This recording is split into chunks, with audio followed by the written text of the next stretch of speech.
పందిలాగా act చేస్తున్నారంటే కాదు. అది ఒరిజినలే. వరాహ రూపం కూడా ఒరిజినల్. అదెందుకలాగా?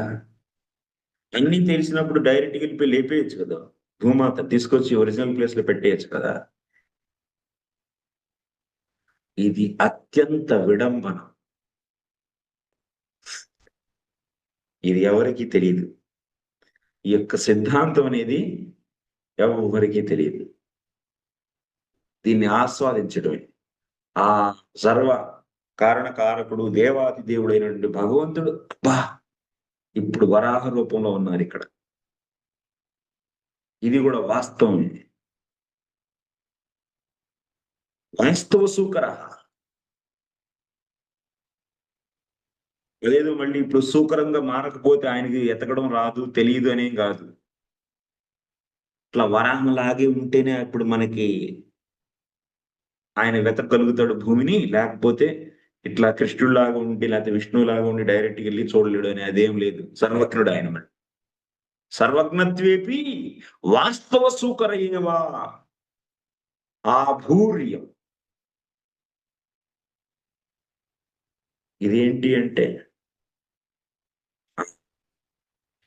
ఇత్యేవం అతత్వజ్ఞాః.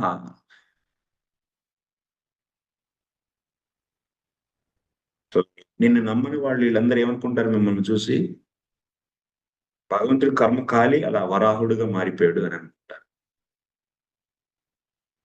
అంత మిస్టరీ భగవంతుడు. రహస్యం. ఎవరికైతే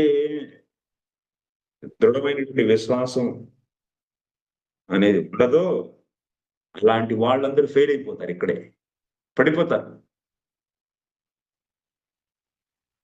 అందుకనే భగవంతుడి పైన రకరకాల కామెంట్లు. నానా రకాలైనటువంటి యొక్క వ్యాఖ్యలు మనం వింటూ ఉంటాం సొసైటీలో.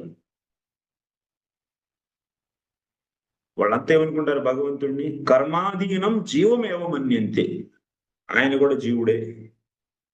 చూసావా? ఈ అవతారంలో, ఈ యుగంలో భగవంతుడు ఇలాంటి పని చేయటం వల్ల నెక్స్ట్ జన్మలో ఆయన పందెం పుట్టాడు అని చెప్పి చెబుతారు కొంతమంది. అంటే పెద్ద పౌరాణికులు కూడా మళ్ళీ. ఆయన కర్మ అలా కాలి పందెం పుట్టాడు.